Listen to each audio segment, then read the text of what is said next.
Good afternoon. Thank you for coming to Hudson Institute. And I also would like to welcome our C-SPAN 1 audience this afternoon for what I know is going to be a fantastically interesting panel and also a very timely one given events of the last week, especially the detaining, the IRGC Navy detaining 10 American sailors this past week. And of course, other recent events, including the attacks on 2 Saudi Arabian diplomatic missions in Iran. So, given that the topic of our panel is turmoil in the Persian Gulf, are Iran and Saudi Arabia poised for more conflict? Again, it's an especially timely issue. We'll go for about, I believe, for about an hour and 15 minutes. Then I'll open it up for some questions for the audience. We may even open it up a little earlier, given the amount of interest in the subject. We have a fantastic panel here. To my immediate left is Ali Alfoneh, who's a senior fellow at the Foundation for the Defense of Democracies. To his left is Phillip Smyth. Phillip is I believe, an adjunct fellow at the Washington Institute for Near East Policy. Phillip and I have known each other for a while, and Phillip runs also a website called, or a blog called Jihadology. Well, no, Aaron Zellin runs that. Ah, okay. I just have my little Hezbollah section. Oh, okay, all right. To his left is my Hudson Institute colleague, Michael Doran, and again, it's an extraordinary panel, so I thank you for coming, and let's open it up right now. Ali, if you would begin, and thanks very much again for being here. Thank you so much for your kind words, your invitation, and for providing me with this opportunity to share my analysis with you. Detainment of American soldiers in the Persian Gulf by the Revolutionary Guards came as a surprise to some in town, and then the relatively fast release of those same soldiers has been declared almost like a diplomatic victory for the Secretary of State and also for the U.S. government's diplomacy with the government of the Islamic Republic of Iran. I must confess that this was hardly surprising for me. And it is because of the revolutionary nature of the regime in Tehran. I will use a couple of minutes talking about that revolutionary nature. And after that, I will try to argue why some Sunni monarchies in the Persian Gulf region, by mistreating their Shia populations, are actually indirectly helping the revolutionary regime in Tehran. So in that way, I probably put myself in a position where I will be attacked both by the regime in Tehran and by some U.S. allies in the Persian Gulf region. That's fantastic. Happy about that. So the revolutionary regime. For most Americans, the revolution in Iran was a historical event which took place in 1979, 37 years ago. And particularly here in Washington, 37 years is a very, very long time. It is almost the same era and age as that of the pyramids and that kind of biblical events. Nobody has that kind of historical memory. In Iran, on the other hand, the revolution is perceived as an ongoing process for the government of the Islamic Republic of Iran, for the Revolutionary Guards, and for Supreme Leader Ali Khamenei. The revolution is a permanent revolution.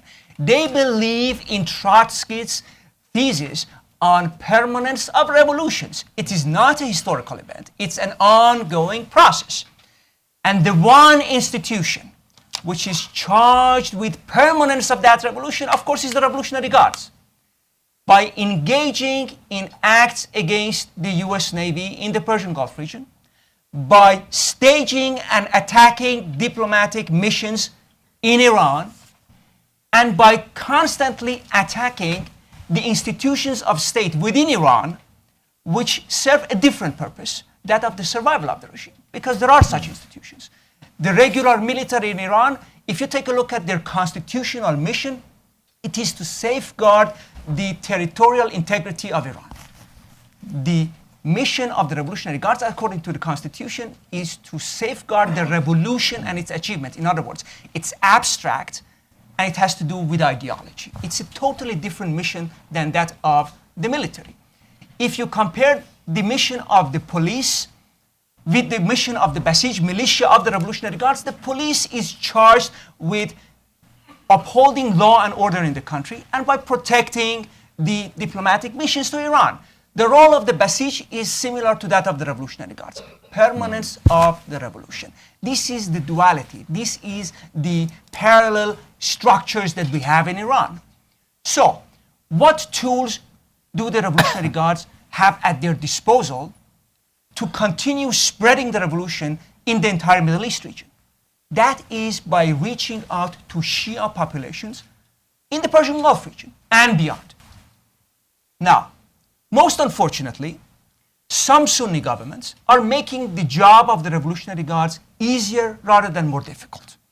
Particularly when you look at the Kingdom of Saudi Arabia, where the Shia population is practically treated as second-class citizens, you make it easier for the Revolutionary Guards to appeal to them. And you end up chasing the Saudi Shia into the arms of Supreme Leader Ali Khamenei. The same thing, unfortunately, is happening in Bahrain, another kingdom.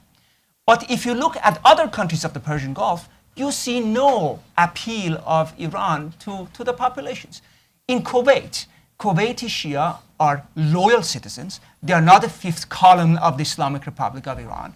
They participate in the political process. They are good citizens. The same thing in United Arab Emirates, the same thing in Oman, the same thing many other places. So if there is one policy recommendation that we should think of, and I hope that this is a message that our good friends in Saudi Arabia and also Bahrain will listen to, is that if you treat your Shia populations as citizens, they will be good citizens. But if you look at them with suspicion, if you suppress them, if you suppress their just demands for being treated in a dignified way, you end up chasing them into the arms of the Revolutionary Guards, into the arms of Supreme Leader Ali Khamenei, and you end up contributing to the permanence of the revolution in Iran. Thank you. Thank you, Ali. That was fantastic. Thanks very much. And there are a number of different things that I'm going to want to circle back to later. Especially, I thought it was very interesting the point you made about the parallel structure of the revolution. And I'm going to want to come back and talk about are the revolution and the state, are these parallel structures at odds with each other, and how do they work? So thanks very much again for a great introduction. Philip, if you can continue. Sure. I'm going to go a little bit into some of the weeds here. I actually got into studying what was going on with certain Shia armed groups, particularly in Bahrain, because I was following social networks that belong to Iraqi Shia militias that are completely controlled by the Iranians, by their Islamic Revolutionary Guard Corps. So I found this fascinating. So what I'm going to do is try to go into a little bit of that and also demonstrate what that means for the region and also how we're supposed to be looking at this. I don't want to remove agency from certain actors on the ground. Ali is correct in terms of saying that certain moves by Sunni Gulf regimes do actually put Shia in a position where they have to reach out or want to reach out to the Iranians, and then will very much more quickly buy into their propaganda message or buy into, oh, we'll be trained by the Islamic Revolutionary Guard Corps, or we'll do this or we'll do that. I think there's also kind of a broader sectarian narrative here that has been played out simply due to the war in Iraq, the war in Syria. The war in Syria, again, the sectarian narrative was actually driven by the Iranians, so you now see this coming full circle. So, I mean, I think there are a few other things that impact what's going on in the Gulf with the Shia. So one of the big issues that I've noticed was with Bahrain. In Bahrain, I've counted around 15 to 22 different groups and front groups that have declared that they want to use militant methods to depose the monarchy there. Now, again, this has direct implications for U.S. security policy, why we base the Fifth Fleet in Bahrain and Jufair, and some of these groups have actually called for attacks against the Americans. One of them, called Saray al-Mukhtar, which actually openly announced only 2 days ago that they had links to certain Iraqi Shia militias, very publicly on their Facebook page. They actually came out and said that they would want to launch rockets. They invented a new rocket. It looks very similar to Hamas's Qassam rocket. They said they wanted to launch these rockets back in 2014. There have been a number of bombings that have taken place due to a lot of these militant Shia elements that are active in Bahrain. Usually they target the security administration there and any security targets they can get their hands on. or other government targets. The message is very clear, and if we look at this from how the Iranians have structured it, it's to send a message not simply to Bahrain and not simply to the Gulf, but also to the Americans, that they can send they can start a low-level brush fire war if they want to in the backyard of a very prominent American military base. Now, this also ties in with Saudi Arabia. Why? There's a very close relationship between Qatif Shia, who live in the eastern province, and with Bahraini Shia. And a lot of these groups, these more militant factions, many of them grew out of the peaceful protest movement.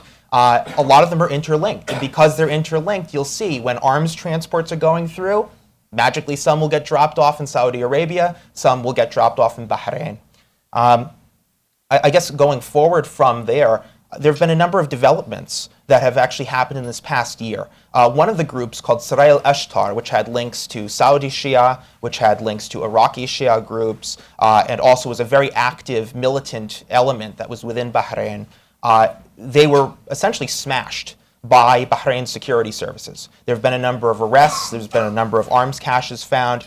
Actually, in September, there was about 1.5 metric tons of explosives that were seized by Bahraini authorities, in addition to what we could call an EFP manufacturing plant. If you look at the bombs, I've actually been able to handle the explosives and actually look at some of the firearms that were confiscated. And when you look at this, the cells that were formed are very, very similar to the cells that the IRGC was forming in southern Iraq back in Basra, back when the United States was there. So when you see kind of this upsurge in technological capabilities, it's obvious that an outside hand has had some presence in it. And I think this kind of leads us to the bigger question. Does Iran really want to escalate the conflict there? I'm of the belief that, again, they're long-term thinkers. They're very strategic. So this is a very long-term kind of goal. I mean, I've heard different arguments that have come down from different policymakers and also from different policymakers in the Gulf that have said maybe the Americans during the negotiations maybe said, why don't you take a break from certain militant activities in Bahrain and Saudi. Again, I don't have any proof to that effect. But, I mean, you can see there's still action that's going on. But I do believe that Iran wants to keep it on a low burn for now. Khamenei himself has come out and said that the Bahraini Shia are an oppressed population, and he would do everything to try and, liberate them. Interestingly enough, 2 days after that speech, there was an arms thou, which was seized going into Bahrain. So, I mean, I think there's still an interest to increase militant activity there. But again, it's on a low burn. Phillip, thanks very much. Mike, if you would pick this up and round off our introduction here. Thanks. I'd like to talk a little bit about the U.S. reading of all this and the dilemma that the U.S. is in. But let me just start by imagining a conversation between the United States and the Saudis based on the recommendation that Ali made, that the United States should urge the Saudis to treat their own Shiite population differently. I think that conversation today would be very unfruitful. It would be unfruitful almost in any circumstances, but particularly unfruitful today because the Saudis would sit and they would listen politely to the Americans and say thank you for that lecture, and then they would ignore it. And that's for many different reasons, but especially now, because from the Saudi point of view, and I think correctly, the United States has tilted in the region overall toward Iran and away from Saudi Arabia. It's tilted away from Saudi Arabia, it's tilted away from Israel, and it's tilted away from Turkey, and as well from the UAE and the other Gulf Sheikdoms. That's with respect to the larger question from 30,000 feet of what is the proper order, regional order in the Middle East. The number one question for everyone in the region about regional order is Syria. Syria, the conflict in Syria is the center of gravity of all that is happening. And as far as the regional actors are concerned, the United States has taken the side of Iran and Assad in the Syria conflict, and I personally agree with them on that. That's not the rhetorical position of the United States, but it's the de facto position in terms of what they're doing on the ground. if you're Saudi Arabia and you look at U.S. policy anywhere from Baghdad to Beirut, the United States is in alignment with the Iranians or with other actors that are hostile to the established order in the Sunni areas, such as the Kurds, for example.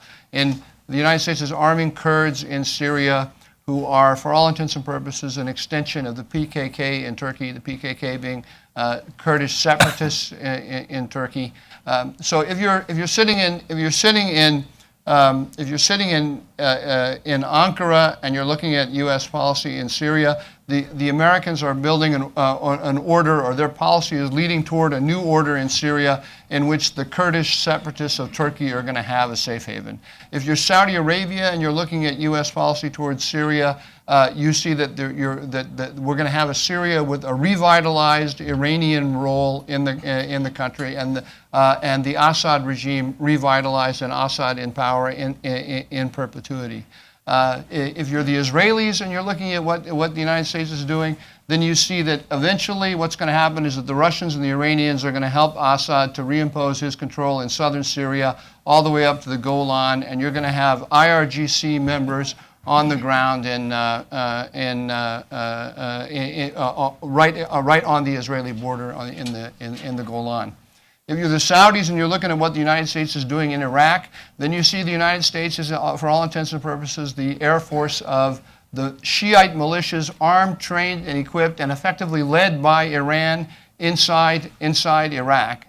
So if you look at this, the way this is going, and you imagine this conversation that Ali suggested that we have, you can kind of see what, from the Saudi point of view, you say, well, hey, Washington, what about all these militias that Iran is arming and training and equipping in 4 or 5 different Arab countries? What's your policy for stopping that? And of course, there is no policy for stopping that. I'll just add, this isn't just a theoretical conversation, because in a sense it just happened recently, and that's when the Saudis executed Nimr al-Nimr, this cleric, the Shiite cleric inside Saudi Arabia. That was preceded by conversations from between the United States, between U.S. officials and Saudi officials, in which the U.S. said, "Don't do this. This is a provocation. This is a sectarian provocation, which is going to cause difficulty with Iran." From the Saudi point of view, this was the United States effectively reinforcing Iran's voice as a representative of Shiites around the region. It was the United States saying that the Iranians have a legitimate say in how we interact with with the Shiites in our country. In effect, and I think Lee actually wrote this in one of his columns, this was a death sentence to Nimr al-Nimr. There's no way the Saudis are going to let the Americans align with the Iranians about the internal configuration of Saudi society. The only way that our voice with the Saudis about the way they treat their Shiites is going to have any resonance with the Saudis is if they believe that we are building a regional order in which their larger security concerns are going to be addressed, and their fear of an expanding Iran is going to be addressed. And if they actually believe that we would roll back Iranian militias or help them to roll back Iranian militias around the Iranian trained and equipped and led militias around the region, then we might be able to have a fruitful conversation with them about what's going on inside their country. But under the current context, it's impossible.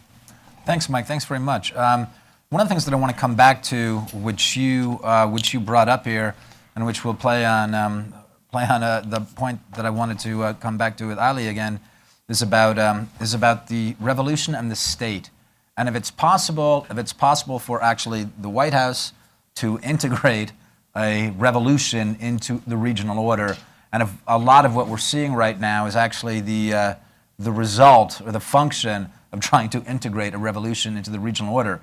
But I believe that Ali wanted to respond to something you said, so let's start off with that, then we'll come back around to other things. When we talk with Saudi friends, they do point at some hidden American-Iranian conspiracy to counter the Sunnis in the entire Middle East region. But what I see is the developments that we see in the Middle East is mostly because of indecisiveness in the White House, and a foreign policy, a Middle East policy, which is wrong. U.S. disentanglement militarily from Iraq completely immaturely, before the Iraqi state was capable of defending itself, before the Iraqi state had the institutions to take care of its own security, that was a mistake. And I do believe that military disentanglement from the Middle East has created a vacuum of power in the entire Middle East region that Iran was in a better position to take advantage of and trying to fill. And this is exactly what they are doing. They do have the institutions, they have the units, particularly the Quds Force of the Revolutionary Guards and many, many other institutions, which serve the purpose of exporting the revolution. And this, of course, creates a lot of concern among the Sunni regimes, in particular Saudi Arabia, which is, in this case, I believe, justly concerned about what Washington is doing, because it is changing the balance of power in the Middle East region. My argument is, if Saudi Arabia and Bahrain continue treating their own populations as second-class citizens when it comes to the Shia groups, then they would be more open towards propaganda from the Iranian regime. So it's a slightly different angle. I'm not arguing that the Obama administration has had a correct policy for the Middle East region. I actually do believe that some of the problems that we are seeing are consequences of that. Like what? I mean, so let's come into this conversation about whether or not it's possible. Starting with your description, you have a state.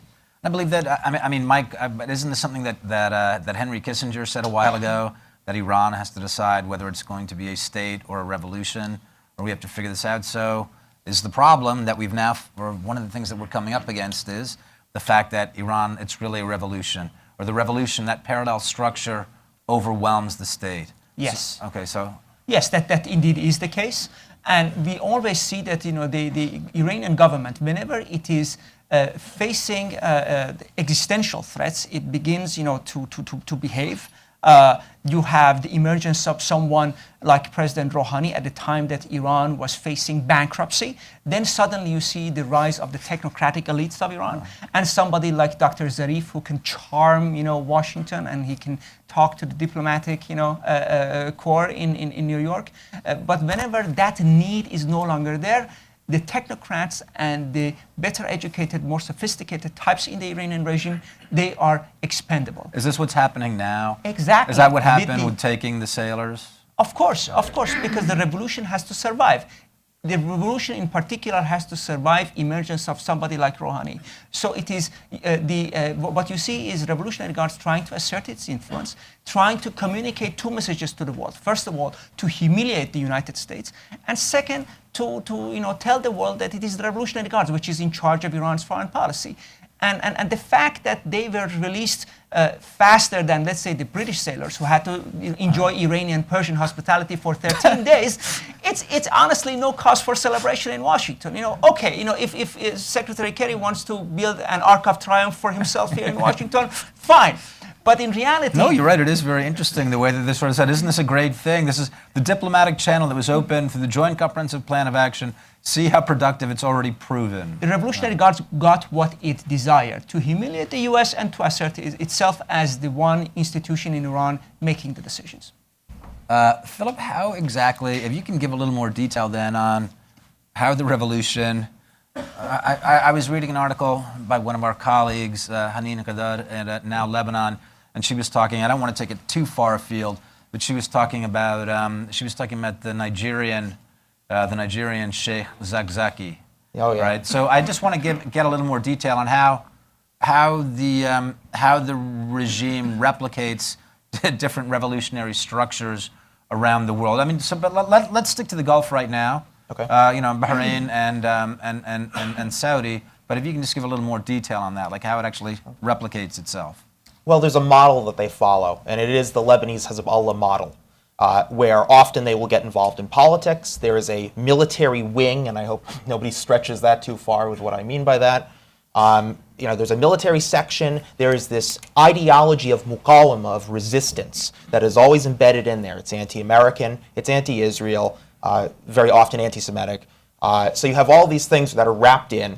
And also, I guess, going with this kind of anti-Western sense that they have, they're also loyal because of the absolute wilayat al-faqih, which is the ideology that the Iranian, the Islamic Republic is based upon. Often these groups will kind of have that incorporated within the structure. It doesn't necessarily mean that they're always public about it. And I'll go into this for Bahrain. A lot of the groups that were announced don't really announce where they are ideologically. Sarai al-Mukhtar, Sarai al-Ashtar, none of these groups have really come out, though you'll see inklings of it at times where you'll see a Khamenei poster here, or you'll see Khomeini being paraded around. The February 14th youth movement, which has moved in a militant direction, and they used to be leaders kind of in this protest movement, the peaceful protest movement, now they're throwing Molotovs, and people that are associated with them are building bombs and whatnot. When you look at them, they've had protests for Quds Day, for Yom al-Quds, which is a day that was invented by Ayatollah Khomeini, to celebrate, if you will, the process to destroy the state of Israel. And they've been parading around with different Khamenei posters. But they have not come out and said, we believe in wilayat al-faqih. We are, agents of the Iranians. It never really works that way. Particularly in Bahrain, you have to remember, Bahrain and also in Saudi, the Shia population there, these are not Khomeinists who are running around, despite what Riyadh might say, or despite what some in Manama might say. Many of these people are more independent in terms of who they view as their clerical leadership.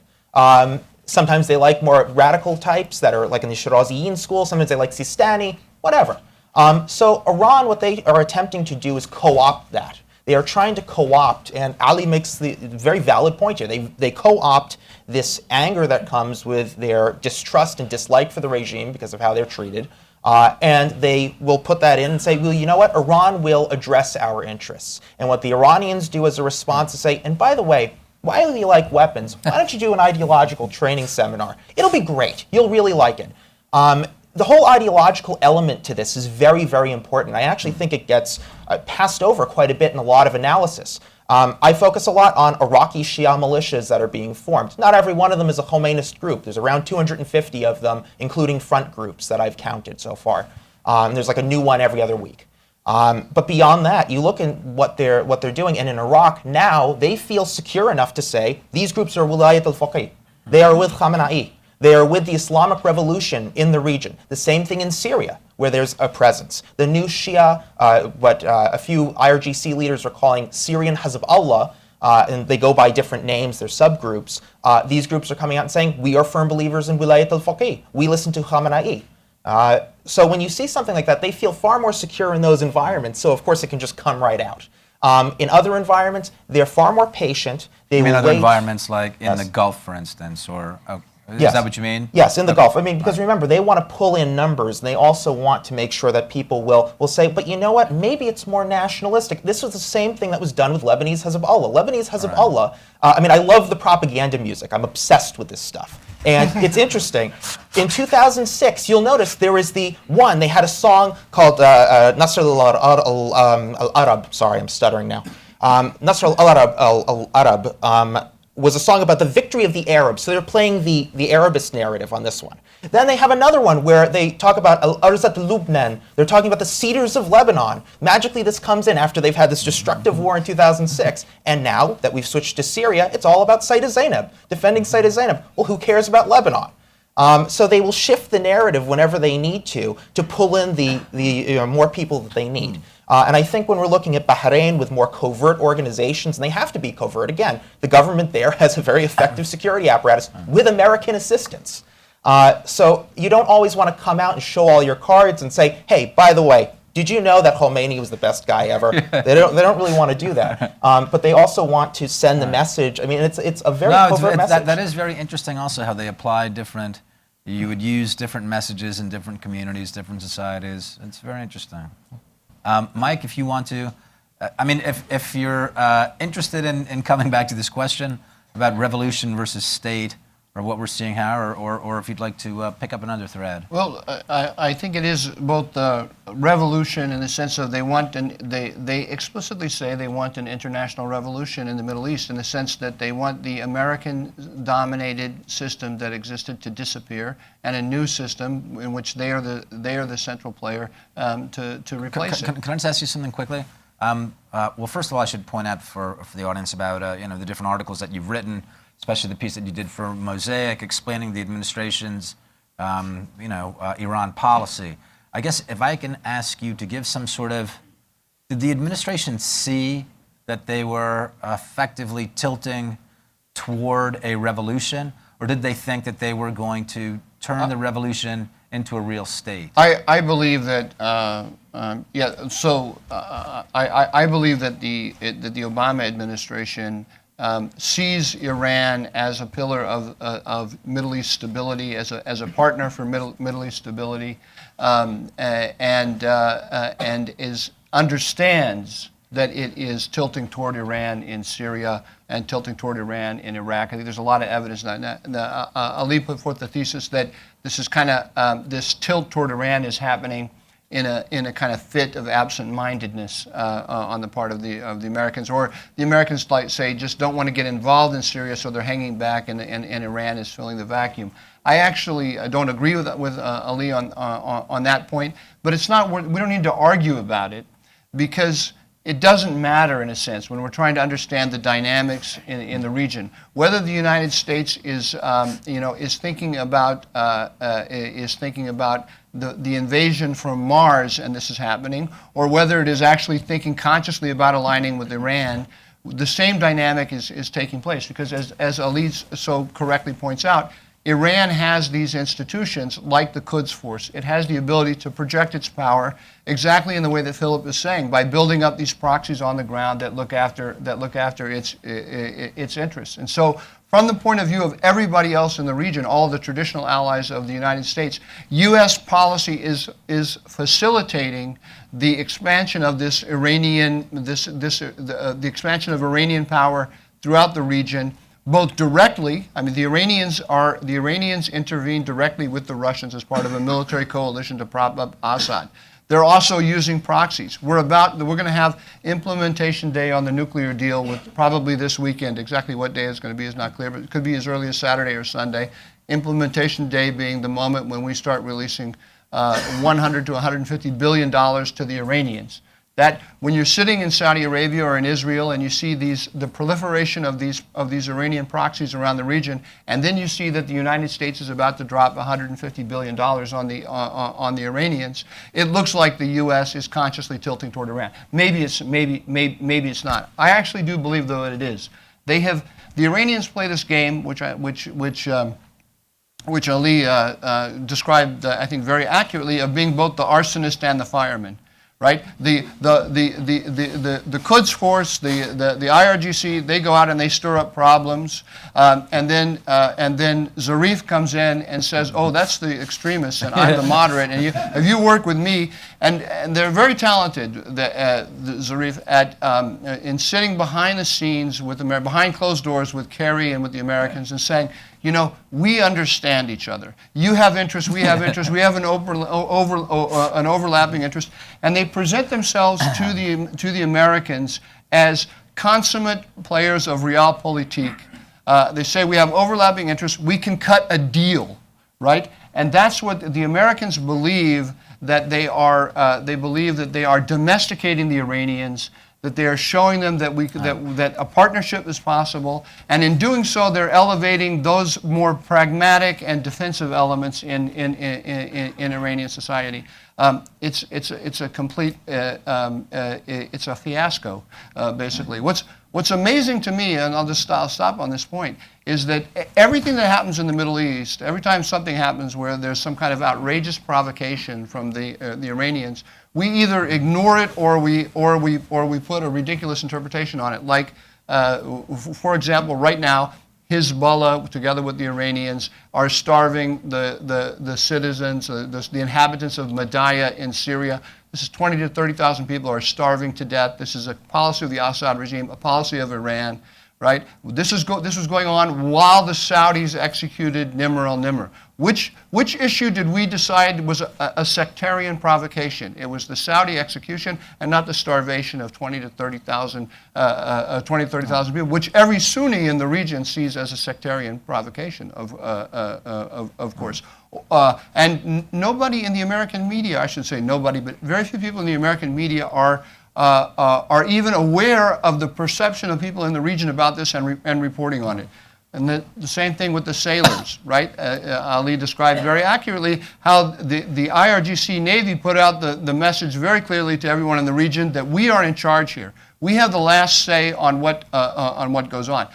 Our White House decided to pitch it as tremendous diplomatic victory because we got these hostages released within hours. The message that the IRGC was sending to the rest of the region barely got reported on here. And our news media just repeats the talking points of John Kerry as if it's a deep analysis of what happened without any suggestion that there's another way of seeing this. Well, then let me ask. Thanks, Mike. Ali, so is this the incorrect interpretation? Are you telling me that the White House has not really succeeded in empowering moderates? Will it take more time? Will it never happen? What's your understanding of this? But I do believe that counting on a Rouhani victory for the parliamentary elections in February is a mistake. What we are most likely to see is that the supreme leader is going to block and disqualify many of the people from the Rouhani network to run for parliament and to run for assembly of experts. Do you think, will he disqualify Rouhani as well? Or? Probably not Rouhani himself, but his network. So what we will see is Rouhani being an isolated president who has the entire parliament against him, and the body which is called Assembly of Experts, the body which is going to appoint the next supreme leader, is also going to be dominated by the regime loyalists. And then you have the technocrats just going back into the shadows. Who is, by the way, going to benefit from the money which is now being released because of the sanctions relief? The most likely scenario is that the money is going to be transferred to the economic business empire of the Revolutionary Guards. The largest contractor in Iran is Khatam al-Anbiya construction base. That base is going to get the contracts. It's not going to be the private sector. Mr. Rafsanjani, former president, and Mr. Rouhani, they are arguing that if you give us the money, we can empower the middle class. We can make the private sector come back into Iranian economy. But in reality, the private sector, more likely than not, is going to become subcontractors to the Revolutionary Guards. In reality, you can actually strengthen the IRGC control with the business elites of Iran. So that calculation from the White House, I think, has been completely wrong. Right. Well, let's. I mean, this is the way that the White House speaks about it publicly, right? Because you would look very strange if you said we don't care about empowering the moderates. We're dealing with the extremists. These are the hard men around the region, as the president apparently said, told to a number of Gulf Arab officials at Camp David in May. He spoke approvingly of the Quds Force and Qasem Soleimani, that these guys get things done around the region. So you wouldn't really be able to speak publicly, say, look, we've done a deal with the extremists. But in fact, that's kind of what's happened, and a nuclear agreement with the regime locks in the IRGC, right? If that's who's in control of the weapon, they've been empowered.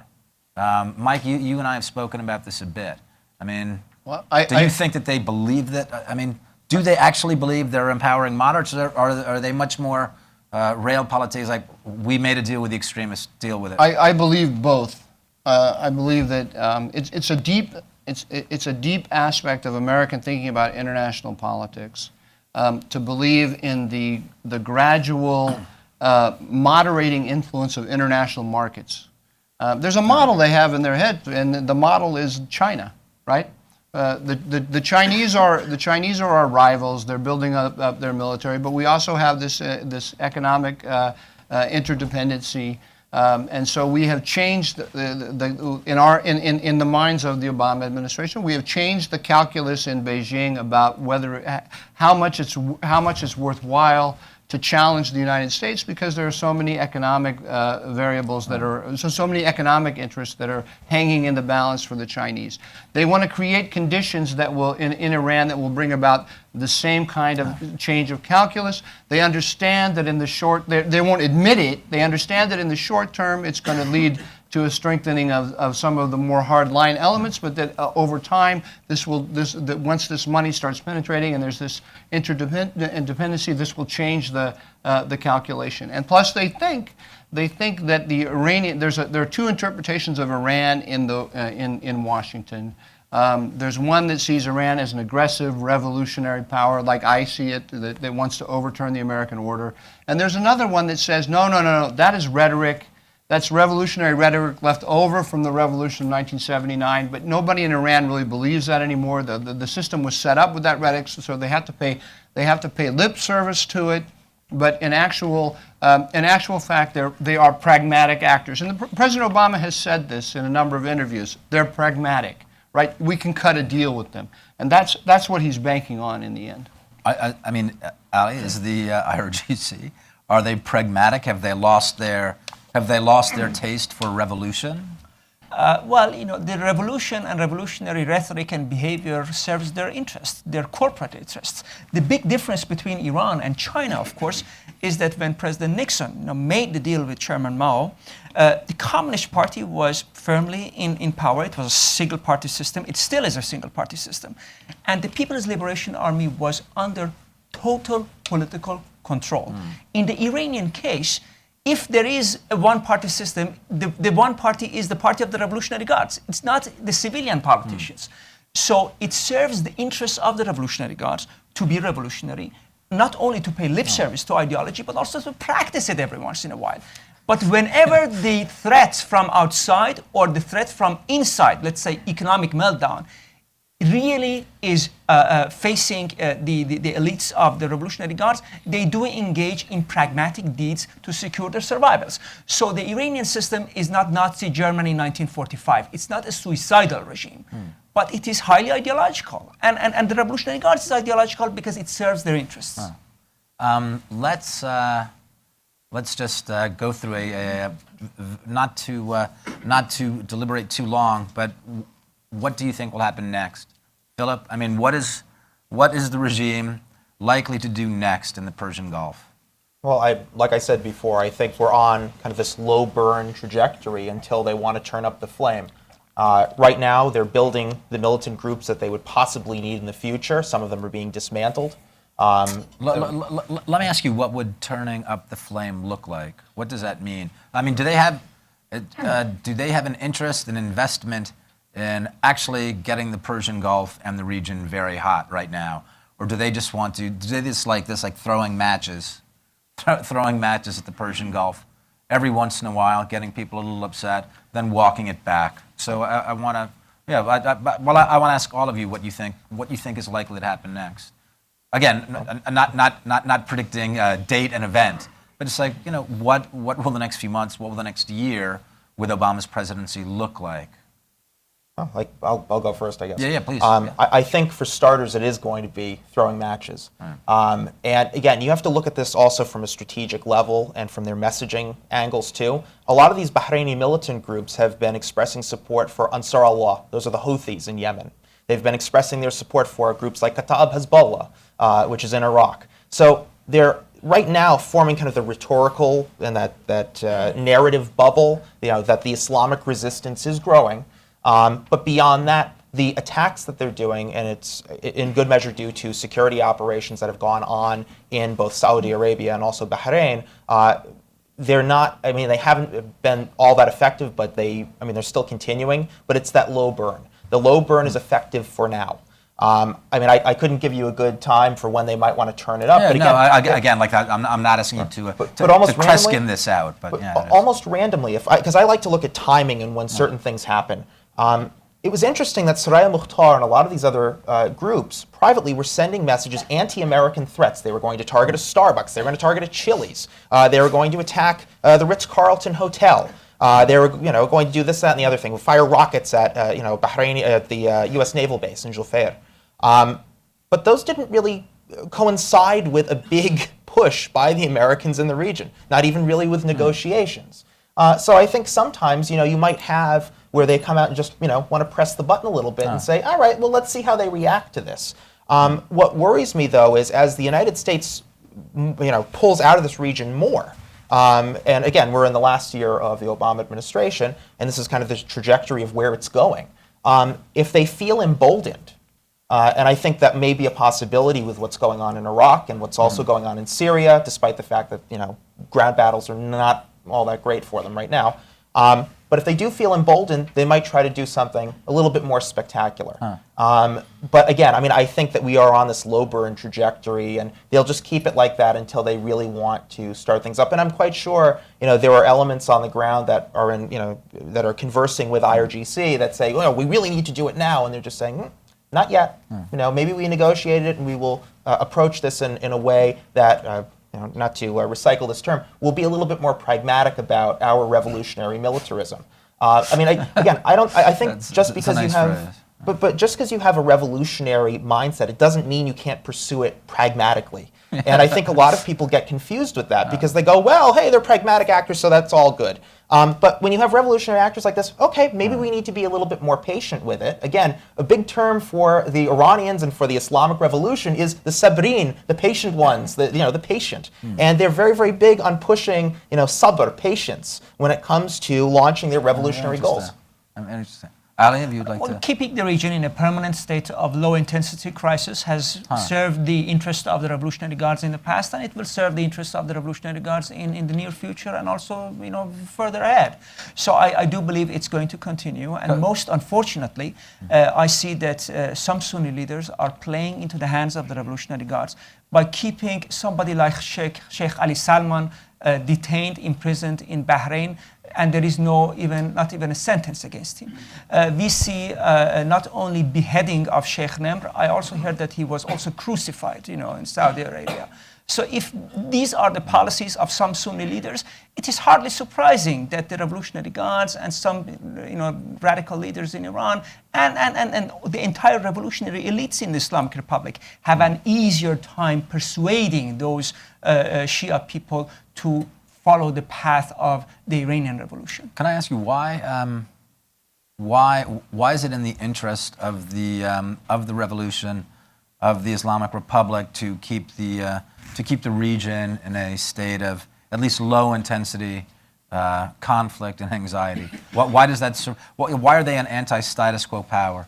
Is it about the United States or? No, in order to increase and spread the influence of the Islamic Republic, in order to operate more freely, you need a state of crisis. If the neighbors of the Islamic Republic are well-ordered societies in which there is no political crisis, there is no social upheaval, there is no suppression of the minorities, then the Revolutionary Guards has much more difficult times operating in those environments. This is why the Revolutionary Guards was not happy with the overthrow of Saddam Hussein. They also wanted a state of crisis in Iraq so they could replace the old order with their own people coming in, so that the moderate Shia Iraqis would not be part of the power structure in Iraq, so that the moderate Saudi Shia do not cooperate with the Saudi regime. So a state of permanent crisis helps them to attract the support of those Shia populations. Interesting. Mike, what do you, again, without asking you to use your crystal ball, though feel free if you'd like, but what are the things that you see happening over the next year in the Gulf region? Let me just start by emphasizing how much I agree with what Ali said, and maybe we can draw a conclusion from this. And that is that I do believe that the Obama administration, it's looking at this mess, stretching from Baghdad to Beirut, and it looks over at Tehran and it sees a big, stable country that behind closed doors talks the language of regional stability to it, and it thinks, wow, if we can just incorporate them, the Iranians, into the security architecture, then they will work with us to stabilize the region. And what Ali just said is they don't have an interest in stability.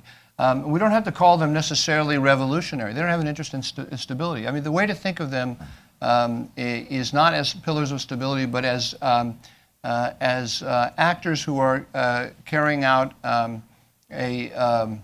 I'm sorry, I'm missing the word. What do you call it with the mafia when they offer you protection? It's a protection racket, right? They develop instruments to blow things up, and they tell you, if you work with us, we won't blow it up. And if you don't work with us, we'll blow stuff up. That's how they operate. They don't have the money, they don't have the political skill, they don't have the institutions to actually work to stabilize any of these regions. And we've sold ourselves a bill of goods, and we've convinced ourselves that they do. They don't. They're just it's a protection racket. You know, I don't want to move too far from the subject at hand, but I believe that one of the arguments that the administration would make, again, quietly, but about Syria would be to say, look, we don't like Assad. He's not a good guy.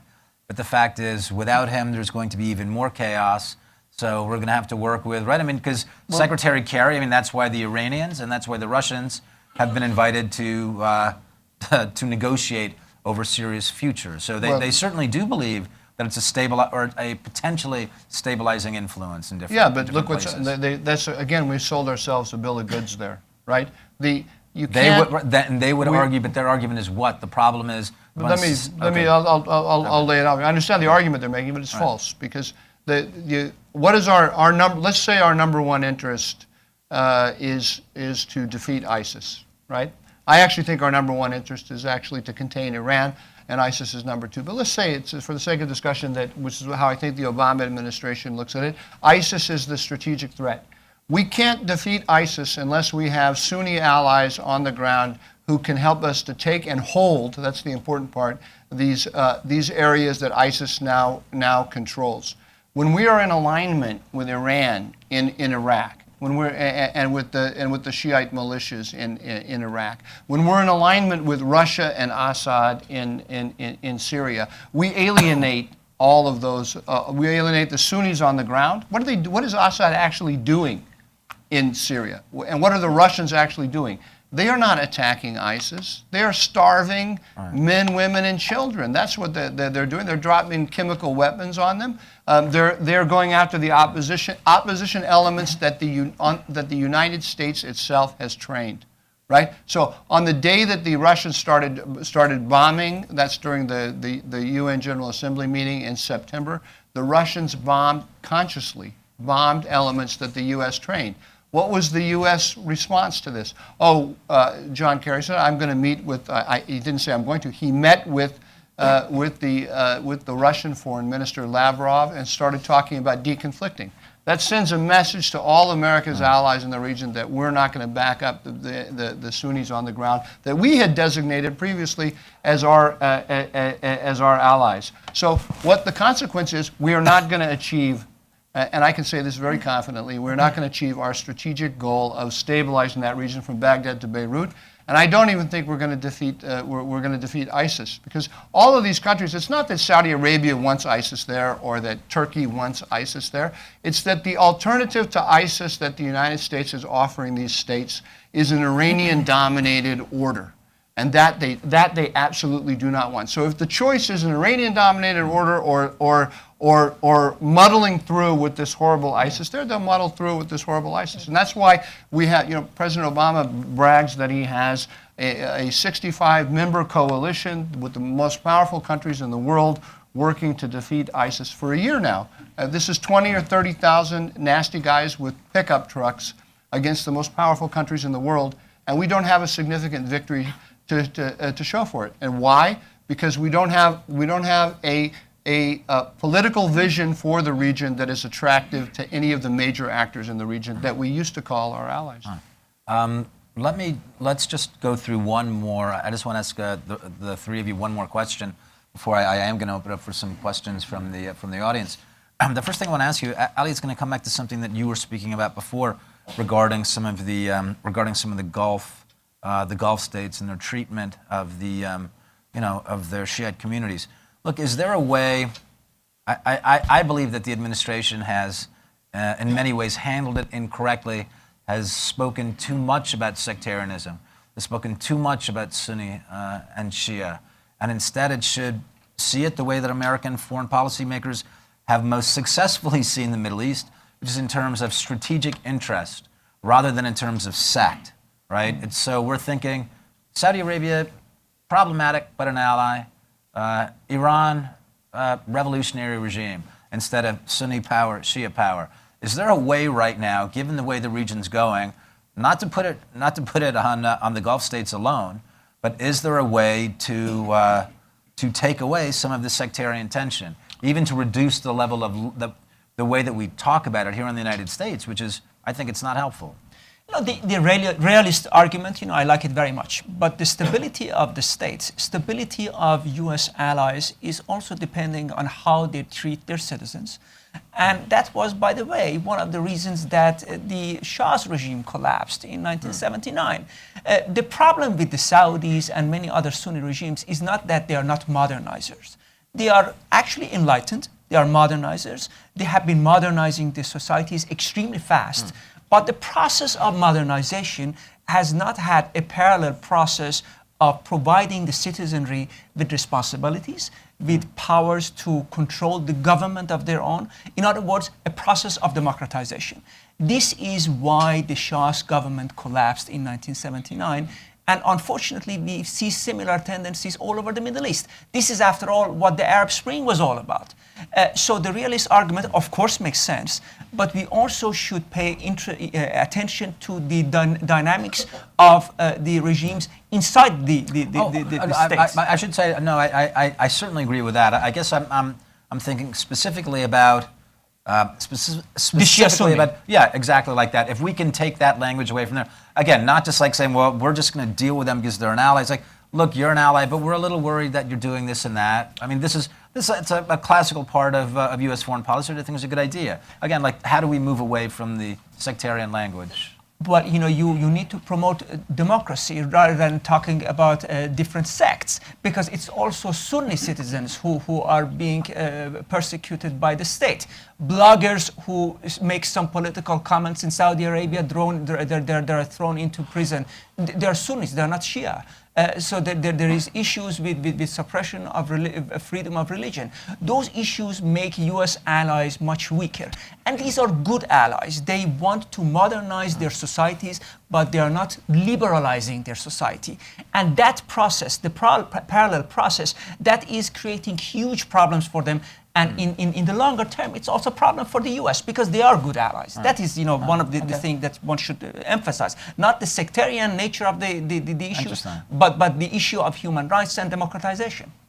Philip, do you want to?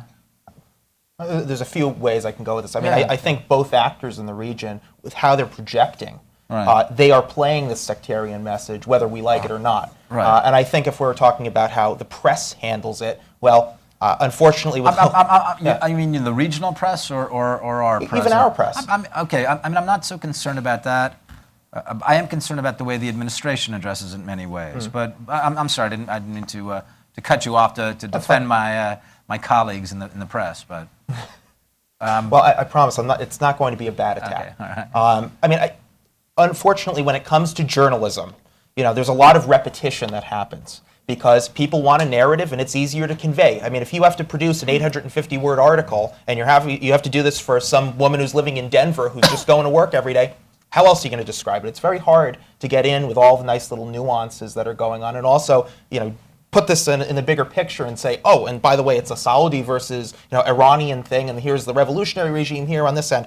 And I think also those two entities are promoting their own sectarian interests and kind of promoting that message anyway. And I think now what we're seeing with the region, I mean, with the Iranians, and this is something that I followed very closely. I mean, I wrote the monograph for Washington Institute about the Shia jihad in Syria, how Iran essentially manufactured this Shia jihad as if they were defending a holy shrine from American and Israeli-backed takfiriyin. When you have this, it's very hard to pull it back when it starts to embed itself within the populace. I mean, even these crazy anti-American conspiracies that they've thrown out in Iraq that say America's supplying IS, the so-called Islamic State, with supplies. This is what they're doing. And by the way, Kataib Hezbollah, go out with an essay, with one of your man pads and parade around with it. And this will send a message to the populace. It's very, very hard to escape from those binds. And I think a lot of it, and this is coming from the administration too, I think a lot of it is a response to that, because when you're kind of stuck in analysis paralysis, how do we handle it and how do we also address it to the American people? Well, here's the easiest and most acceptable kind of line. And when you're dealing with entities, particularly the Iranians, who know how to craft a narrative, boy, do they know how to do it. Boy, do they know how to get the messages out. Even when it comes, I was talking to Ali earlier about how they release martyrdom information.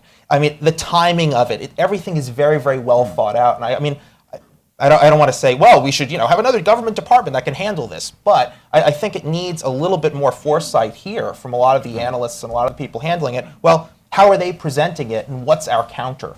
Are we just going to accept their message and just, roll with it? I mean, I don't really think that's always the best idea. Well, that was something that Mike worked on when he worked in the Bush administration. Can you? I mean, I don't know if that's necessarily a subject you want to pick up. Countering how the government counters the message, but I guess is there a way, again, just to take down the level of sectarian discourse in the region? It's very bad for the region. It empowers bad actors, whether it's the Islamic Republic or the Islamic State. I don't think that we can, that there's any way we can avoid sectarianism, but I don't think that we should base our strategy on it. I mean, you have to be aware. I think the starting point for a sound American approach to the region is to focus on states, not sect. But you have to be aware of the sectarian issues. If you're not, I mean, you'll make bad policy. I mean, effectively, what we're doing right now in the United States, everyone would understand. If we had riots in Harlem. And the United States worked together with the Ku Klux Klan to try to stabilize Harlem. And then we said to the people of Harlem, listen, we all have an interest in stability here, right? That's not going to work, right? And that's effectively what we're doing. We're aligning ourselves with the elements that are starving Sunnis in Syria, and then getting angry with the Saudis when they don't like it. Right? It's ridiculous, and we have defined sectarianism in the public discourse of the U.S. government. Sectarianism is Sunni sectarianism, not Shiite sectarianism. There's been no discussion, public discussion at all, and very little awareness of what Philip was describing as the Shiite jihad, right? And which is a sectarianism. But it's also the spread of Iranian government influence. When they create these militias, they arm them, they train them, they equip them, they offer them ideological support, and as Philip said, they indoctrinate them in the doctrine of Vilayat al-Faqih. The Faqih is the Vilayat al-Faqih means. Ultimately, what it means practically is submission to Khamenei in Tehran. So what they're supposed to do is follow the orders given to them by Tehran. It's very much like the Comintern in the days of the Soviet Union. So the job of the United States in that context, if it wants to tamp down sectarianism, is to teach geography to Iran, and to teach it very simply. And there's Iran and not Iran. And Iran can have its forces in Iran, but not Iran. So Iraq, not Iran. Syria, not Iran. Lebanon, not Iran. So let's not talk about it as sectarianism. Let's just talk about geography class. All right, that's a very nice way to put it. Let's open it up to some questions from the audience. Wow, okay, great. If we have at least one microphone, maybe two circulating. So if you can just wait for the microphone to get to you. I'm sorry, the gentleman here in the blue shirt, if you can just wait for the microphone. Well, the last hour's talk has been about Iran, and we've sort of neglected Saudi Arabia. And the question is the Saudi regime strong enough, or is it too brittle to confront an Iran? Michael, would you like to... The Saudis are in a difficult situation, right? We see that they have declining oil prices, right?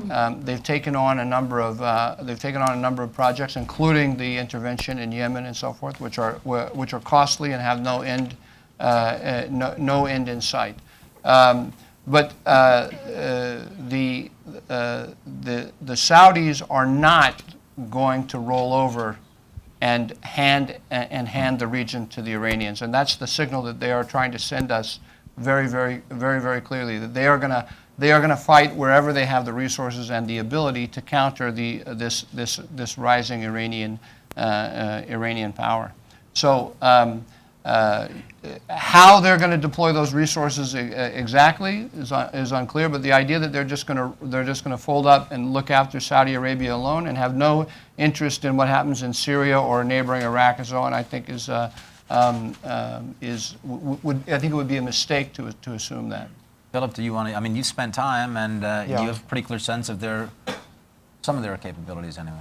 What worries me is the longer term, and I think Mike was touching on this a little bit. Where do they put those resources? If we're looking at Yemen, it's not simply with the F-15s that are bombing Ansar Allah. What happens if they say, well, AQAP, Al-Qaeda in the Arabian Peninsula, they've executed a bunch of them, but they're an effective fighting force against Ansar Allah. The same thing happens in Syria. Well, what happens with that? You had Jaish al-Fath, which had what? Jabhat al-Nusra, which is Syrian Al-Qaeda in there. And the Saudis and a number of other Gulf states were facilitating that. When we leave a vacuum, the vacuum needs to get filled. And because of this, they're going to look for actors that are strong, that know how to project and know how to get things done and also kill their enemies. And if it's not going to be the United States with our happy moderation and everything else, well, you know what? We might as well turn to them because they know how to kill Iranians. Then what's, I guess, the second order that comes from there? Again, Al-Qaeda does not like the United States. If they feel like they've been completely abandoned, and I'm trying to go back to your question on is the regime itself in Riyadh, is it brittle? I don't think it's brittle. I think they are scared out of their minds. We had a very good security relationship with them for decades. And now what's happening? It's collapsing from within. I mean, I've been to so many meetings in the Gulf where you'll run into policymakers and they'll just say, they screwed us. We're no longer friends. They're no longer our friends anymore. And what's the end result from that? You share a cigarette outside and you ask them, where do you think you go from there? I don't know. I mean, we have to build up our own forces. Well, those don't always do so well. They know this. They know this. And I think it's that whole second order of what happens next, and then what's also the end effect for the United States. Because they're not really, I mean, they're going to be less considerate about the American point of view the more we pull out. They're going to be more worried about, well, what's going to happen to Saudi? They've just launched, the Houthis have just launched another Scud into Saudi Arabia. Well, you know what? Fine. We're going to back these guys because they get the job done. And the Americans, they want to cut deals elsewhere. That's something that really, really worries me. And it's not as if, and I've talked to a lot of different Saudi policymakers, it's not as if they are saying, yeah, Al-Qaeda's the best. It's cool. And we really like that. And we really love what happened on 9/11. They're not. But when you're presented with certain options and you're trying to pick the worst ones, I worry that unfortunately they may come to that decision if they feel pushed into the corner enough by the Iranians and maybe feel that they've been completely left alone by the United States. Mike, did you want to follow up on something? I thought that you... Yeah, sorry, I just wanted to make one more point, and I agree with everything that Philip just said. And I just want to say that I think the Washington's attitude right now is to point out some of the hardships that the Saudis are saying and to hector the Saudis and to suggest that they don't understand their own interests and that they're going down a bad path and that bad things are going to happen to them if they continue. And I guess the 2 points I would make to that are, number one, Iran is an existential threat to Saudi Arabia. It is. It's a mistake to think that it's not. Iran would love to crack up Saudi Arabia. Iran would love to take Mecca and Medina if it could. So we should keep that in mind because the Saudis see an existential threat and they're going to act to try to prevent it. If they fail at that, we will then have the crack up of Saudi Arabia. And what will the United States do then? Will the United States sit back and do nothing and let the chaos let chaos ensue, or will the United States feel compelled to send in troops? We ought to be thinking about that now, right? And thinking about that doesn't mean hectoring the Saudis. It means developing a vision of regional order that would prevent some of the Saudis from feeling compelled to take some of these actions that we think are deleterious to our interests. Thanks, Mike. I wanted to call on actually a colleague here at Hudson, Bill Luty, who actually has we spoke before, and he has a lot of information about the detaining the 10 American sailors. Bill was in the Navy, and so Bill understands the details on it. So if you can hand a microphone right around here. Mr. Liu, thanks. No, right, the gentleman right there. That's bad. Thanks. Thank you, Bill. Yeah, thanks, Lee. As Lee said, I'm Bill Ludi here at Hudson Institute, also a former career naval officer. And I have a question, a general question for the panel about the administration's response to the seizure of the 2 riverine boats and our 10 sailors. Right. There appears to be considerable unhappiness in the military, especially in the Navy, in the way that the administration is handling their response to the detention of our sailors.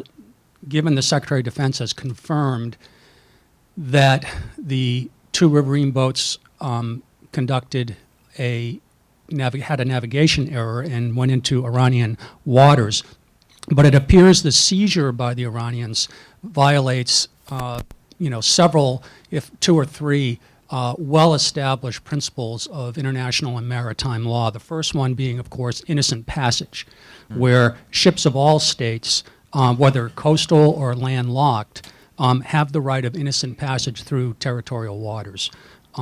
So in this case, the U.S. riverine boats were headed from Kuwait to Bahrain to change their command base. And irrespective of the navigation error that the Secretary of Defense has admitted to, they were conducting innocent passage. A normal country would have rendered assistance at sea, instructed them to leave, and sent them on their way. The second principle that naval commanders rely on, and I relied on when I was commanding a ship in the Gulf, is the principle of sovereign immunity of warships. Sovereign immune naval vessels are not subject to search, seizure, or detention of the crew. And again, even in traveling even in port or in territorial waters. So again, a normal country would have rendered assistance, instructed them to leave. And the third principle, while we're not technically at war with Iran, are the 1949 Geneva Conventions and the Protocol 1 and 2 of 1977, which clearly prohibit the filming, photographing, or otherwise using videotaped or audio-taped confessions or apologies for propaganda purposes. And this, if not a literal violation of the law, is certainly a violation of the spirit of those conventions. I was just going to say, just very quickly, I believe that Tony Blair in 2007, when the Iranians took British sailors for 13 days, then Prime Minister Blair made the exact same case, that it was a violation of Geneva. Right. But my question here, I think, given those 3 long-held principles of international and maritime law, these rules are extremely important to U.S. naval commanders. I mean, they're vital to the safety of their crews, to the safety and the efficiency of their operations, and U.S. naval commanders rely on the enforcement and adherence to these rules. So my question is, why do you think the administration hasn't even touched or formally protested or even thrown a demarshmallow out towards the Iranians? What's your view? Yeah. Mike, would you like to?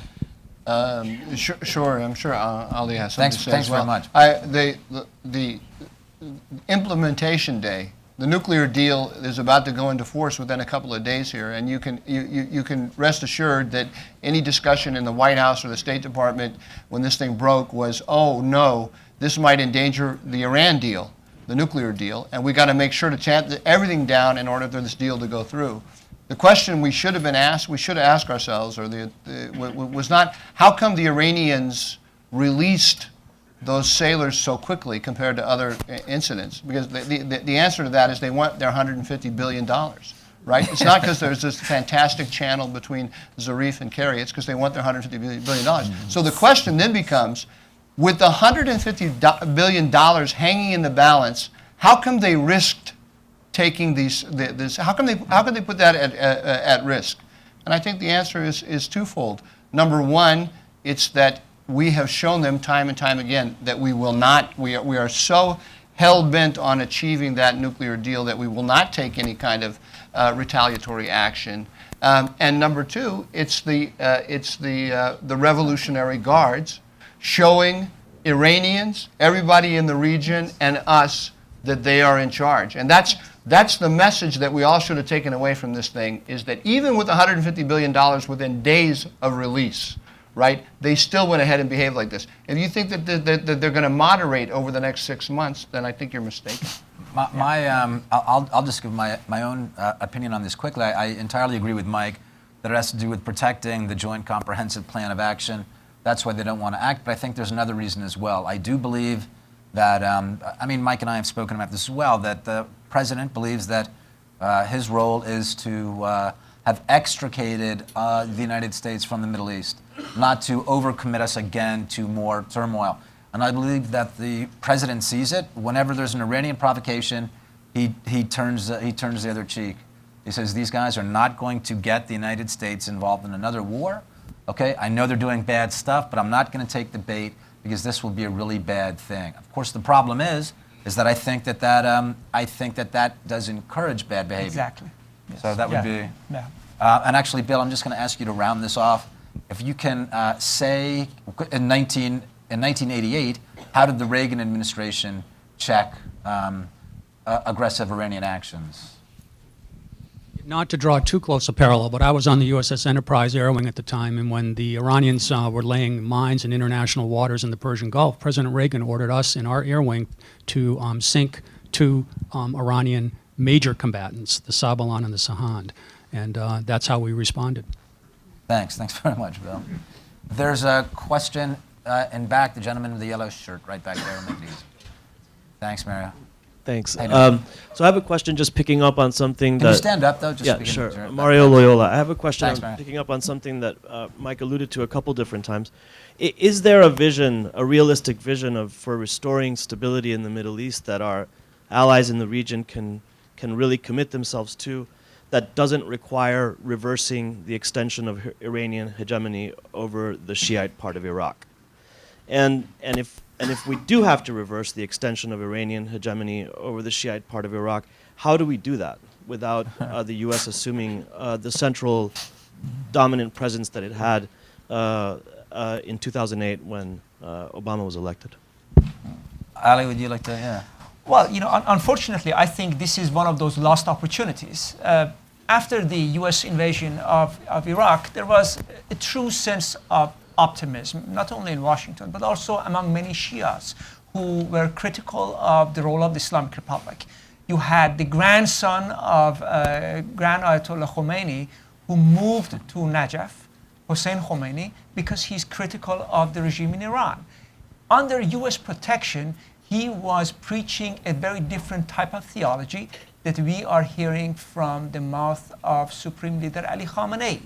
Many other Iraqi Shia and also many Iranian Shia who could not speak freely in Iran because they are against the theology of state and state takeover of religion, monopolization of the right to interpret the divine law, who sought asylum in Iraq because they considered Iraq a free place where they can think freely and they can speak freely.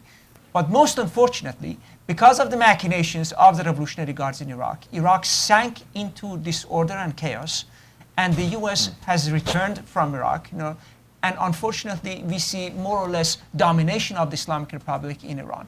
So many of the proud schools of theology in Najaf and Karbala are now more or less directly or indirectly dominated by money, ideology, and the politics, which is dominant also in Tehran. That's very unfortunate.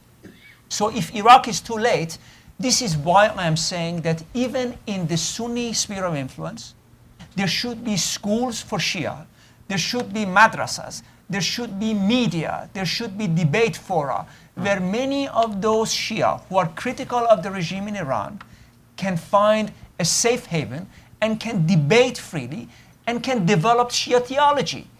If Iraq is too late, Saudi Arabia is not too late. Kuwait is not too late. Even Bahrain is not too late. In all those societies, what you do need is just a little bit of freedom for debate, where the Shia who are critical can express themselves freely. Philip, did you have something? Thank you. Oh, yeah. Thanks. And I have a lot to add to this because you actually brought up a very, very big point. I can give you a smaller example of how that idea of if you allow for more independent Shia voices to grow, it makes a lot of the radicals crazy because they believe that their interpretation of how Shiism is organized is the only answer and that everybody else is either crazy or not following the religion correctly. Khomeini himself said this. So I was looking at Hezbollah. I actually wrote an article when Barry Rubin was still alive about the independent Shia in Lebanon. And something that drove Lebanese Hezbollah crazy was the whole thought that there could be independent centers for scholarship that could be developed in Lebanon that could teach new scholars how to do their jobs. Hezbollah tried to control, and they still do this now, and they actually do find some competition from Harakat Amal, which technically is still aligned with them in parliament, where they're trying to vie for control of all of these clerical voices, including all the clerical leadership, with money, sometimes through force. People are afraid to leave them. Even if they disagree, they're still promoting absolute wilayat al-faqih. So I still think, I would like to see the United States try to promote this kind of semi-quietist form of thinking among Shia. This was the normative form of Shiism that was going on right up until the Islamic Revolution. I'll just add, we know exactly what the administration has done. In lots of ways, I believe that different civil society organizations in Iran, the administration cut back various forms of funding, and I know for sure in Lebanon, our friends at Hayabina, the administration cut off funding for different programs that they had, and they are very opposed to Hezbollah. That's an independent Shia organization, and their entire thing is about being opposed to Hezbollah. Of course. And then when you watch this, again, what do you think this is going to mean for the future? It's not very sunny sights. When I look at Iraq, Sistani still has a very, very good level of control. He does. He even has his own militia structure that's out of Najaf. But again, when you're competing against 100-something Iranian-backed Shia militias that are pushing this, and they have all the cash, and nobody else is coming in and saying, hey, here's a little extra money, hey, here's a little bit of extra political support, it makes things very, very hard. We are now heading in the direction that Khomeini was quite literally plotting when he was writing Wilayat al-Faqih. What Shiism was supposed to become his absolute Wilayat al-Faqih model. How do we counter that, though? And this is the biggest thing. I hate saying this, but I'd rather just get it out there. It means the United States, if we're actually interested in this, means we have to play kind of dirty. It means sometimes backing certain radical Shia elements. There are other radical Shia elements. Some of them won't even talk to us. Look at Muqtada al-Sadr. Muqtada al-Sadr has had plenty of problems with the Iranians. I wouldn't mind trying to co-opt him, even if he's not even welcome to it, if that means that he's going to cause problems for the Iranians and how they're spreading their ideology. But then again, do we really have the stomach for that in this room, where we're going to get into every little microcosm of Shia jurisprudence to save Iraq from their domination? I think we dropped the ball and we just let it roll downhill. Mike, did you want to add something? Yes, thanks. I don't know how easy it would be to pry southern Iraq away from Iran at this point, but Iran is vulnerable across the region. We talk about it now it is the rising power in the region. It does have a lot of influence, but that's because we have decided not to contest it in any way. If we decided to contest it, it's got huge vulnerabilities, and we could make it burn up that $150 billion that we're about to give it to very quickly. And the place to do it is in Syria. The Assad regime is vulnerable, and Hezbollah is vulnerable, and the two of them are Siamese twins that share the same organs. If we topple one, we topple the other. So we could give a huge strategic defeat to Iran if we just started turning up the heat on them in Syria. How many fighters does Hezbollah have? Really seriously active fighters in Syria. My guess, it's a guess, is that it's not much more than 2,000 or 3,000 guys. Sometimes you hear the 10,000 and so on. I think it's an exaggeration.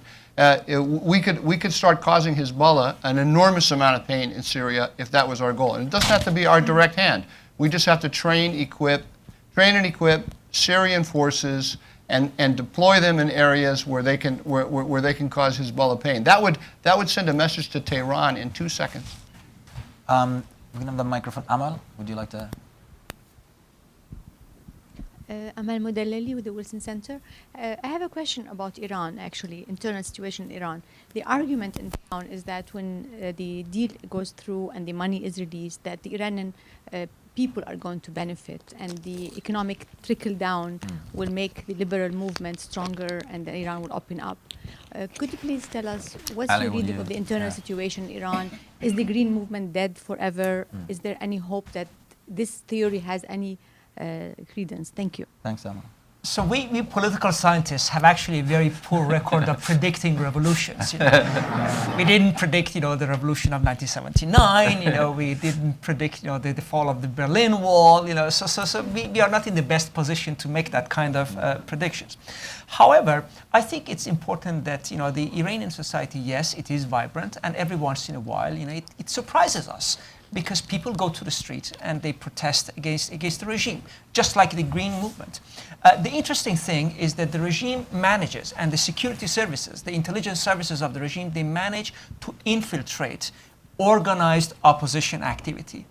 But if opposition activity is not organized, if people go to the streets because there is a general sense of anger towards the regime, you cannot predict it, and therefore you cannot counter it in an efficient way. This is why the Green Movement became a Green Movement. Now, I must say, I do not share the administration argument, because the money which is supposed to benefit the Iranian public, and particularly the middle class, is in reality going to strengthen the security apparatus. It's going to strengthen the Revolutionary Guards. We already have seen that the budget of the military, particularly the Revolutionary Guards and the Basij militia, was increased with 20%. This is even before, the government of the Islamic Republic got hold of the money. There was 20% increase in the military budget. We are also likely to see that many of the infrastructure development projects, which the Rouhani government will start once they have the money, will be given to the contracting firms of the Revolutionary Guards, and they will be hiring the private sector actors as subcontractors. That actually also gives more control to the Revolutionary Guards rather than less. Spread of technology, I had a debate some time ago here in town, was perceived as something good for civil society and democracy. But unfortunately in Iran, spread of technology also means more control. So everybody has a mobile phone. The system can control you more efficiently than ever before in the entire history of Iran. So these things, we need to look at them very, very critically, and do not make rash predictions that this is going to liberalize the Iranian political system. Actually, I do believe that Mr. Rouhani is perceived by the Revolutionary Guards and by Supreme Leader as expendable. The technocratic elites of Iran are perceived as expendable individuals. And now their time is over. They are no longer needed because the nuclear deal is home. So you can activate the revolutionary elements again. And this is a game which is going to continue for a very, very long time in the future. But when the Iranian public is actually going to rise against this type of mechanism, this we cannot predict as political scientists. It's actually very interesting. I remember a few years ago, you and I spoke about this. You said that Rouhani has to be careful because if this deal actually comes through, if he actually manages negotiations with the United States, then it becomes obviously more expendable. He's not useful anymore. They don't need him to serve that function that he was. That's very interesting. Exactly. We have a gentleman in the back here. Yes. Thank you. If you could stand and identify yourself, please. Sure. Josh London with ZOA. So my question is sort of about time horizons for the panel. In the short term, right, for the duration of the Obama administration, it's a pretty good guess that nothing's going to change in terms of U.S. posture in the region. What's the time horizons between now and then of things reaching some sort of conclusion, whereas large or small, rather than folks just treading water and occasionally flicking matches, where they may decide, well, here's our opportunity to actually seize and hold and advance, knowing that there'll be You mean for the Islamic Republic to actually do something? Either way, either for the Islamic Republic or for Saudi Arabia to decide, here's our chance. There's if the U.S. in order to counter us has to get more involved, and they don't want to get more involved, or for that matter, in terms of taking signals on time horizons, if it seems clear that the White House is going to move into hands that won't differ on these issues. I'm going to ask you to. So that's my basic question. What do folks see here as time horizons given that? Okay, Ali, we're going to shut down in a couple of minutes here. close it up. So let's make this our last round. Ali, if you would like to start. So with the Iranian party, I think they are more patient, than most of us think. I actually do agree that there is no sense of urgency from their point of view, to start a world revolution, right now. They are patient. They are playing a game which they believe is serving their interests, and they also perceive the United States as a gradually declining world power in the propaganda of the Revolutionary Guards, but even also in their weekly magazines and journals. What they write is that the United States today is just like Great Britain in the 1950s. After World War II, it's weakened and the entire empire is coming down, and it has to be replaced. So they are, also being economical, in their fights. If the U.S. can get entangled in conflicts all over the world, in Asia, in the Far East, then the U.S. cannot pay so much attention to what's happening in the Middle East. And by the way, if the best card that the Saudis, and the Qataris and Turks can play is Jabhat al-Nusra and Daesh, then the world is actually going to sympathize more with the cause of the Islamic Republic of Iran. So from that point of view, they believe that time is working on their side, and they can afford to be patient, to build their cells, revolutionary cells, and expand gradually and slowly. And this is why we see the Saudis being in such a difficult predicament. Thanks, Ali. Philip? I think Ali said it perfectly. That's essentially everything I would have said. Okay, all right. Yeah. That's good. Alhamdulillah. Mike, if you would like, if you say the same thing, I'm going to have a real problem. Oh, no. Ali said it beautifully, but please. Ali did speak. Have the last Ali word. did speak beautifully, but I'd like to add something to it, and Thank that's you. that the priority for the Iranians right now is shoring up Assad, right? And Assad is still vulnerable. Even with the Russians there, and as I said, if Assad goes, then Hezbollah is the power of Hezbollah and influence is drastically reduced. So they're their greatest effort is going to be on expanding his power and expanding their influence within Syria, within the umbrella of his power. The Americans we are pretending that this is not going on. Or President Obama keeps telling us that the Iranians and the Russians are going to work with us to get rid of Assad soon. That change is just around the corner. We can't quite see it yet, but a little bit of patience and we're going to see it's going to happen. It's not going to happen. They may possibly just maybe get rid of Assad. I can't see why they would do it.